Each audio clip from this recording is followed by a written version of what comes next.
Sabe que tem dias que a gente entra numa rotina tão automática que parece que estamos só cumprindo um roteiro. Totalmente. Acordar, trabalhar, resolver coisas, dormir. E repete. Exato. A gente vive num mundo, mas, assim, raramente para olhar para ele e perguntar: peraí, por que as coisas são assim? Por que eu valorizo o que eu valorizo? E é justamente essa coceira mental, sabe? Esse momento em que o tal do piloto automático desliga, que é o ponto de partida da nossa conversa de hoje. É o portal de entrada para o pensamento filosófico. Perfeito. A fonte que a gente tem aqui é um texto didático sobre o conhecimento filosófico e a nossa missão é meio que desempacotar o que significa ter uma atitude filosófica. E porque num mundo de respostas tão rápidas como o nosso, a arte de fazer perguntas mais lentas ainda é tão crucial. É um ótimo ponto. E o texto usa uma citação de Aristóteles que, para mim, resume tudo. Os homens começaram a filosofar, agora como na origem, por causa da admiração. O que ele queria dizer com admiração? Não me parece que é no sentido de aplaudir algo, mas de um espanto, uma estranheza, certo? Precisamente. É o espanto diante do que é comum, do ordinário. Para Aristóteles, esse talmazen, essa admiração, é o sentimento que nos tira da passividade. Ah, entendi. É olhar para o céu, para a justiça, para uma amizade, e em vez de aceitar como algo dado, sentir uma perplexidade profunda e perguntar: o que é isso, na sua essência? Esse espanto é o motor de uma ruptura enorme que aconteceu lá na Grécia Antiga. A passagem do mito para a razão. Um ciclo de evaporação. A ideia é que, ao final da nossa análise, fique claro que essa atitude não é um luxo acadêmico. É uma ferramenta de navegação para a vida. Ok, vamos explorar essa ferramenta então. O texto insiste que a personificação dessa atitude é Sócrates. E o mais curioso é que ele se torna um dos maiores filósofos da história, não por dar respostas, mas por irritar todo mundo em Atenas com perguntas. Ele devia ser insuportável numa festa. Imagino ele num churrasco. Alguém diz, me passa o sal e ele. Mas o que é, em essência, o salgar? É uma imagem perfeita. Ele era exatamente esse incômodo ambulante. O método dele, a maiêutica, era baseado nisso. Ele acreditava que o conhecimento verdadeiro já estava dentro da pessoa. E o papel dele era como de uma parteira. Ajudar a dar à luz as ideias. Isso. Através de um interrogatório implatável. Ele ia expondo as contradições no pensamento dos outros, forçando todo mundo a examinar as próprias crenças. Isso se conecta com a famosa frase dele que o texto destaca: uma vida sem reflexão não vale a pena ser vivida. É uma frase bem forte, né? Ele está dizendo que uma vida não examinada é, de alguma forma, desperdiçada. No fundo, sim. Para Sócrates, o que nos distingue como seres humanos é justamente essa capacidade de autoanálise. Viver sem reflexão seria como ser um barco à deriva, levado pelas correntes da opinião dos outros, das tradições, dos impulsos. E a reflexão seria pegar o leme? Exatamente. É o que permite uma vida autêntica. Uma vida escolhida, em vez de uma vida vivida por inércia. E essa postura é a base do que o texto chama de é assim porque sempre foi assim. sim. E essa recusa é o motor não só da filosofia, mas de toda a inovação. É a pergunta e se, ou por que não? O espírito crítico é uma espécie de sistema imunológico intelectual, sabe? Boa analogia. Ele nos protege de dogmas, de manipulação, de fake news. É a ferramenta que nos permite desmontar um argumento, analisar as premissas e decidir se ele para em pé ou não. É o que nos dá autonomia de pensamento. E essa recusa em aceitar respostas fáceis parece ser a alma da filosofia, o que me leva a outra questão. Se a filosofia é sobre questionar tudo, como é que a gente define a própria filosofia? O texto parece sugerir que até isso está em aberto, nos apresenta um mosaico de visões. E essa é uma das primeiras lições da filosofia. Ela resiste a definições simples. É um campo tão vasto que qualquer tentativa de colocar numa caixinha acaba deixando algo importante de fora. Então, explorar essas diferentes visões é a melhor maneira de mapear o território. Uma das visões que o texto traz é a de Maurice Merleau-Ponty, que diz que filosofia é aprender a ver o mundo de novo. Isso me soa quase poético, um exercício de mindfulness.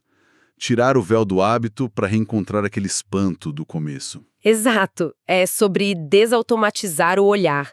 Ver a cadeira não só como algo para sentar, mas como um objeto com forma, função, história. Mas essa é uma visão bem contemplativa, né? Sim, e é um contraponto bem interessante à perspectiva de Sêneca, que o texto também cita, Ah, sim. que diz que a filosofia ensina a agir, não só a falar. Isso é quase o oposto. Sai da contemplação e vai para a lama do dia a dia. É um guia prático para a vida. Então, peraí, já temos uma tensão aqui. A filosofia serve para entender o mundo ou para viver melhor nele? E aí você tocou no coração de um debate milenar dentro da própria filosofia. Ela é teoria ou prática? Metafísica ou ética? O que o texto nos mostra é que ela é as duas coisas.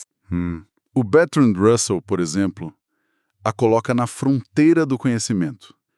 Ele diz que ela é pensar sobre o que ainda não sabemos. Para ele, quando uma questão filosófica acha uma resposta definitiva, ela vira ciência. Deixa de ser filosofia. Exato. Já o Spinoza a vê como um caminho difícil, mas que leva à liberdade e felicidade, dando um propósito quase terapêutico existencial. Então não se trata de escolher uma definição, mas de entender que a filosofia opera em diferentes altitudes, digamos. Ela pode estar nas nuvens da abstração com Russell ou com os pés no chão da ação com Sêneca. Perfeito. Ela nos ajuda a construir uma visão de mundo coerente, que é a parte teórica, e a tomar decisões mais sábias e éticas dentro dessa visão, que é a parte prática. Toda vez que a gente se pergunta, o que é uma sociedade justa? Ou qual é minha responsabilidade com o sofrimento do outro? Estamos fazendo as duas coisas. Estamos filosofando. Para organizar esse campo de batalha de ideias, a fonte propõe uma viagem rápida pela história do pensamento. Mas em vez de ser uma lista de nomes, talvez a gente possa focar nas grandes viradas de chave, né? A primeira, claro, é a filosofia antiga na Grécia. A grande mudança ali foi sair dos mitos. Como foi esse primeiro passo? Ter alguém como Tales de Mileto dizendo que tudo vem da água, hoje parece ingênuo, mas na época deve ter sido um choque. Foi um terremoto intelectual. A genialidade de Tales não estava na resposta à água, mas no tipo de pergunta e no tipo de resposta que ele buscou.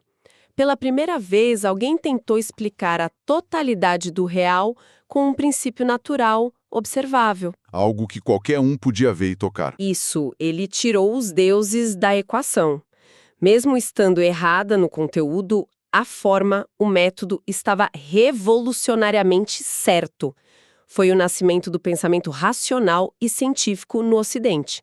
E a partir daí foi uma explosão, com Heráclito pensando na mudança, Pitágoras na matemática. E depois dessa explosão, vem a filosofia medieval.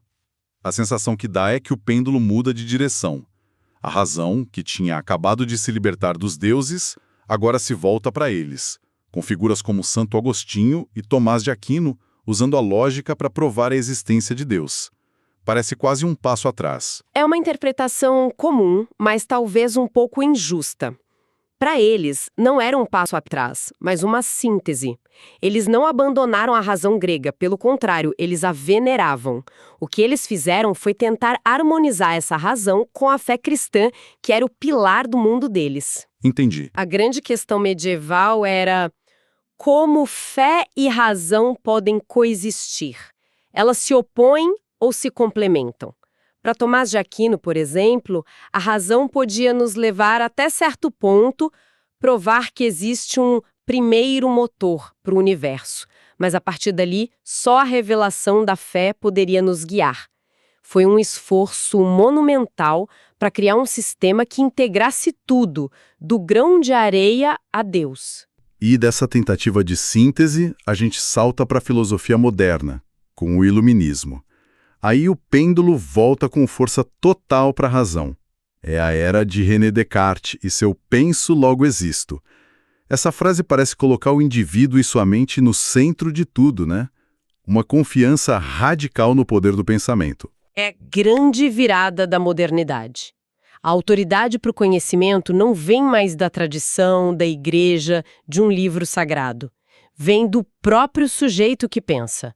Descartes, trancado no quarto, decide duvidar de tudo, até do próprio corpo, e encontra na capacidade de duvidar a única certeza inabalável. Isso inaugura o individualismo moderno. Totalmente. E essa confiança na razão é uma faca de dois gumes, algo que a gente vive intensamente hoje. Como assim? A mesma mentalidade que nos deu o método científico, as vacinas e os direitos humanos é a que, levada ao extremo, alimenta a crença de que uma pessoa pode, sozinha, pesquisar por conta própria na internet e desafiar séculos de consenso científico. Nossa, é verdade. A confiança na razão que libertou a humanidade de dogmas também pode nos aprisionar em bolhas de confirmação.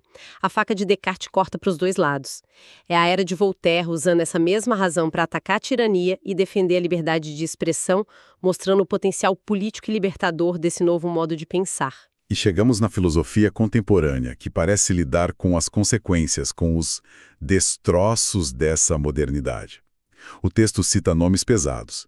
Nietzsche declarando que Deus está morto não soa como uma celebração ateísta, mas como um diagnóstico assustador, tipo, o pilar que sustentava a moral e o sentido do Ocidente ruiu. E agora? Exatamente. Nietzsche viu que sem Deus nós teríamos que criar nossos próprios valores, uma tarefa para a qual ele achava que não estávamos preparados. É nesse terreno que surgem os existencialistas como Sartre, que abraçam essa ausência de sentido pré-definido. Certo. Para Sartre, se não há um propósito divino, então estamos condenados a ser livres. Somos nós que temos que inventar o sentido para a nossa vida a cada escolha que fazemos. É uma liberdade que dá vertigem e uma responsabilidade imensa. E nesse cenário de liberdade e falta de certezas, o texto introduz o sociólogo Zygmunt Bauman e a sua ideia de modernidade líquida. Esse conceito sempre me impactou porque parece um retrato perfeito do nosso tempo. A sensação de que tudo, carreiras, relacionamentos, identidades, é fluido, instável, temporário. É uma ideia que ressoa profundamente porque dá nome à nossa experiência coletiva. A geração dos nossos avós muitas vezes tinha um emprego para a vida, um casamento para a vida, uma identidade mais sólida, né? Com certeza. Hoje, a fluidez é a norma. Trocamos de carreira, de cidade, reinventamos nossas identidades online. Bauman nos ajuda a entender a ansiedade que vem com essa liquidez. Sem estruturas sólidas, como encontramos segurança? Como construímos um senso de identidade duradouro? A filosofia contemporânea não oferece respostas fáceis, mas nos dá um vocabulário preciso para diagnosticar as angústias do nosso tempo. Então, depois dessa viagem toda do espanto de Sócrates à ansiedade líquida de Bauman, como a gente amarra isso? O que significa, na prática, levar a filosofia para o mundo real?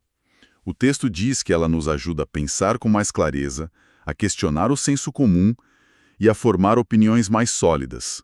No fim, me parece uma espécie de ginástica para o cérebro. Eu gosto da analogia da ginástica, mas com um adendo importante. Não é só sobre ficar com o cérebro mais forte para ganhar debates, é também sobre ganhar flexibilidade. A filosofia te treina a habitar outras perspectivas, a entender a lógica interna de pontos de vista com os quais você discorda fundamentalmente. Entendi. Não é só força, é mobilidade. Exato. O valor não está em memorizar o que Platão disse, mas em desenvolver a habilidade de pensar como Platão pensaria sobre um problema atual. É esse desenvolvimento de um pensamento crítico, coerente e em pé e empático que é a grande contribuição da filosofia para qualquer área da vida. E o texto termina com uma observação que fecha o ciclo. Ele diz que a falta de uma definição única para a filosofia não é uma fraqueza, mas sua maior força. Isso me pareceu muito certo depois da nossa conversa. Sem dúvida. Ela se mantém viva e relevante há mais de 2 milênios, justamente porque está em constante auto-questionamento. Ela nunca se acomoda. É um convite permanente àquela admiração de Aristóteles. Uma conversa que continua aberta e da qual qualquer um pode participar. É verdade. No momento em que uma pessoa para, olha para o mundo e pergunta por quê, ela se junta a essa grande e contínua conversa humana. Que bela forma de colocar. Nossa jornada hoje partiu desse espanto, dessa admiração que nos tira do piloto automático.